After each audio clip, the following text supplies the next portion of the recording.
Assignment 10.2. During one cycle, an engine extracts 2 into 10 to the power 3 joules of energy from a hot reservoir and transfers 1.5 into 10 to the power 3 joules to a cold reservoir. अब इसके आगे 3 parts हैं questions के. Part A है find the thermal efficiency of the engine. Part B है how much work does this engine do in one cycle. Part C है what average power does the engine generate if it goes through 4 cycles in 2.5 second. तो सबसे पहले engine की diagram समझ लें. Engine होता है एक, इसके ऊपर हीट रिजर्वायर होता है T1, जहाँ से ये हीट इनपुट लेता है Q1 और उस हीट की बेसिस पे ये वर्क आउटपुट करके देता है. कुछ वर्क आउटपुट कर देता है और बहुत ज़्यादा हीट रिजेक्ट हो जाती है टूवर्ड्स कोल्ड रिजर्वायर. तो ये इसकी ओवरऑल डायग्राम है. हमें गिवन है Q1 जो कि हीट इसने एब्जॉर्व की है या इंजन ने हीट एक्सट्रैक्ट की है हाई टेम्परेचर रिजर्वायर से. और दूसरी हमारे पास गिवन है Q2 जो कि है 1.5 इंटू 10 पावर 3 जूल्स, जो कि इसने ट्रांसफ़र की है नीचे वाले रिजर्वायर को, कोल्ड रिजर्वायर को, जिसको कहते हैं हीट रिजेक्ट भी की है. ईटा यानी एफिशिएंसी हमने मालूम करनी है पहली चीज़, दूसरी हमने वर्क डन मालूम करना है और तीसरी पावर मालूम करनी है. तो गिवन हमारे पास क्या क्या है? Heat extracted Q1, heat rejected Q2, time of 4 cycles, इसको T4 लिख दिया मैंने 2.5 सेकेंड्स. थर्मल एफिशिएंसी ईटा मालूम करनी है, वर्क डन डेल्टा W मालूम करना है, एवरेज पावर P मालूम करनी है. तो सोल्यूशन की तरफ चलते हैं. सबसे पहले एफिशिएंसी का फॉर्मूला क्या है? 1 माइनस Q2 ओवर Q1. कुछ स्टूडेंट्स को ये याद नहीं होगा ये कहाँ से आया है, तो ज़रा देख लें. एफिशिएंसी क्या होती है? Output over input. Heat efficiency या इंजन की जो एफिशिएंसी है वो क्या होगी? Thermal efficiency. उसको कहेंगे eta is equal to output क्या है हमारे पास? वर्क आउटपुट है. और इनपुट हमें क्या दी है? इसमें हीट इनपुट है, हीट एब्जॉर्ब्ड, जो कि Q1 है यहाँ पे. तो अब ईटा के अंदर वैल्यू डालते हैं, वर्क डन W और नीचे हीट एब्जॉर्ब्ड Q1.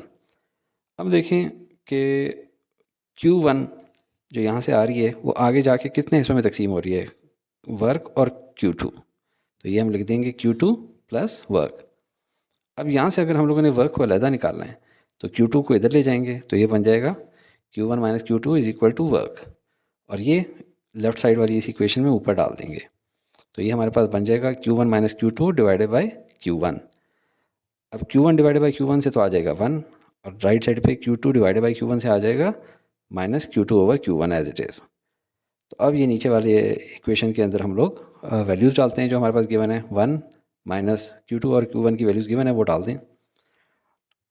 10⁻³ से कट जाएगा, जबकि 1.5 डिवाइडेड बाई 2 होता है 0.75. तो 1 माइनस 0.75 से हमारे पास आ गया 0.25 है इसकी एफिशिएंसी, जिसको परसेंटेज में करें तो बन जाता है 25%. तो ये हमारा पहला पार्ट हल हो गया. दूसरा था वर्क डन मालूम करना. तो वर्क डन क्या होता है एक इंजन का? वो डिपेंड करता है उसकी एफिशिएंसी और हीट इनपुट के ऊपर.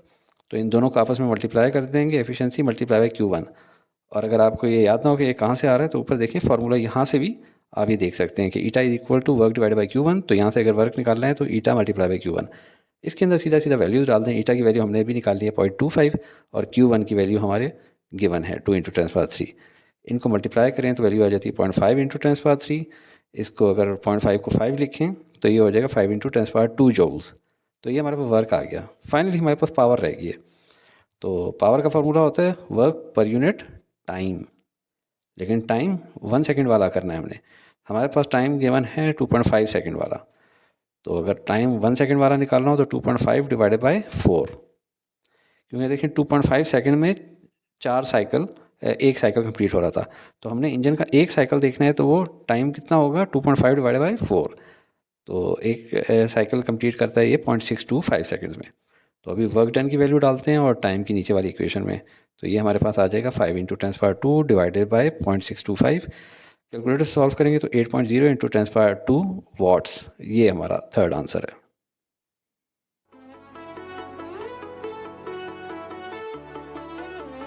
Study with me, a learning experience.